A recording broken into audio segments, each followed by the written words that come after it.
among the worst films of the year. Worse, it reeks of intellectualized noirishness. It stinks. It stinks.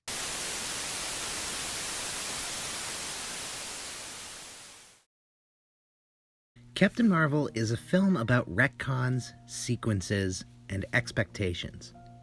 It is also made of retcons, sequences, and expectations.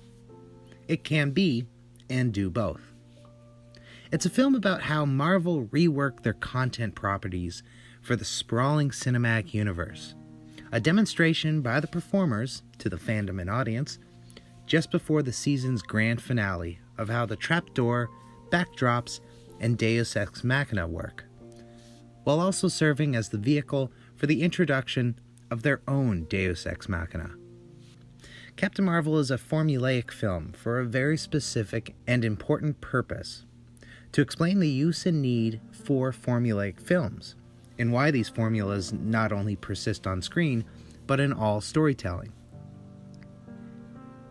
It follows the exact same story structure as Iron Man, Doctor Strange, Winter Soldier, and more, expressly to prove to the audience that their success comes from that very formulaic storytelling that so many deride, because of the potentially endless variations it is capable of.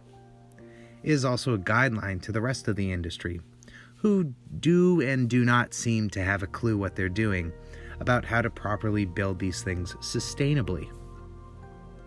The Marvel origin story format, which are a double feature of personal stakes and larger scope stakes with later consequences, a double reveal to the hero about the truth of the world around them, and a series of double consequences that change the basic fundamental identity of the character, allow the studio to make one-shot introductions that by their nature serve as both the introduction film and their natural sequels, creating a forward momentum and default world richness that best serves as a bedrock for interconnected films with varying tones, storylines, and characters. To maintain this pace, all Marvel films contain two complete A-plots, interwoven, that organically generate more storytelling opportunities for continuity, drawing the overall Marvel network closer and making it a more effective and efficient storytelling engine, much like John Hickman's Avengers machine. Almost as if showing off before the final play, and with Endgame coming out on the heels of the film just a month and a half later, Captain Marvel presents a masterful display of the format by pulling off a difficult prequel as the second-to-last volume of the MCU omnibus. Prequels by their nature are difficult. When people become attached to a story, they create expectations, and managing expectations in storytelling can be mercurial to say the least.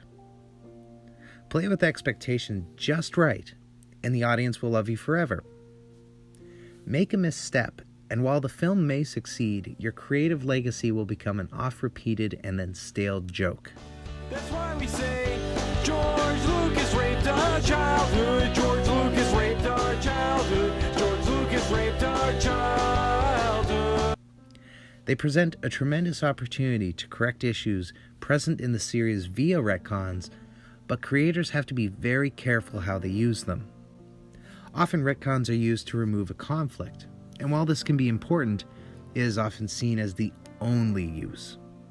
However, the most successful retcons only do so when it introduces a new element rather than removes one, while also dancing on a fine line that allows some interpretation of what those expectations are.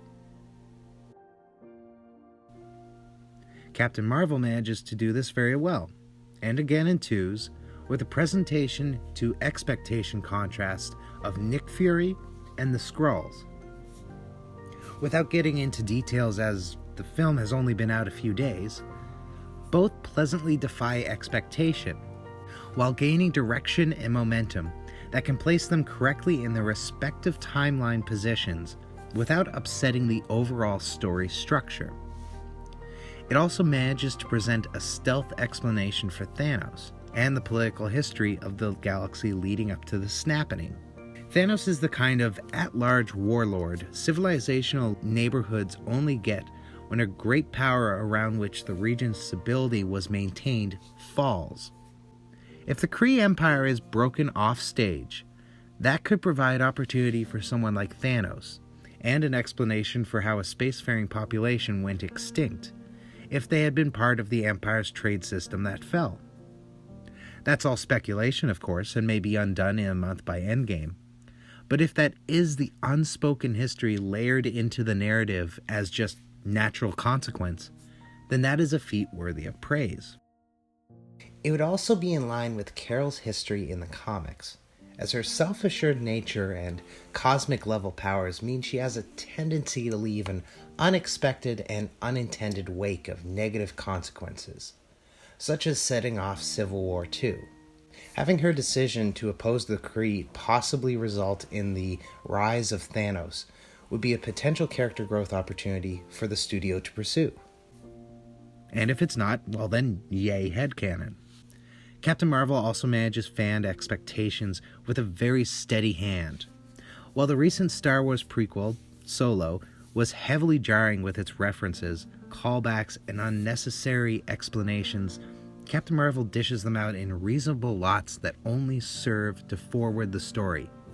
Yes, even the cat. And again, it seems like a demonstration on how to do this properly for anyone else in the office who is watching. Character reveals make sense and serve the plot. They're not just fan service. What is the point of the plot in the overall MCU structure? To introduce the Deus Ex Machina, who, seemingly, will end the major conflict of the entire cinematic universe. Who, in a clever retcon, is a literal god out of a machine. That serves as a bridge connecting the beginning of the grand story to the end. Because thanks to the effectiveness of the Marvel formula, even an effect of the stage, the Deus Ex Machina, can have an engaging, entertaining, and inspiring story. There are a lot of reasons to enjoy this film and to support it, totally unrelated to the details I brought up.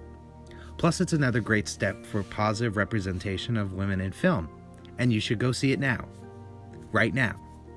Off you go. Go see it. Go see it right now.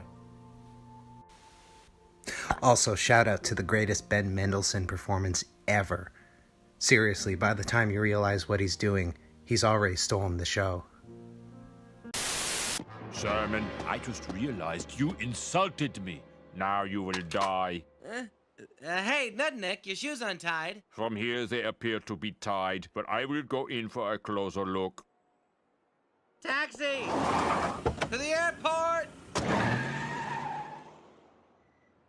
On closer inspection, these are loafers.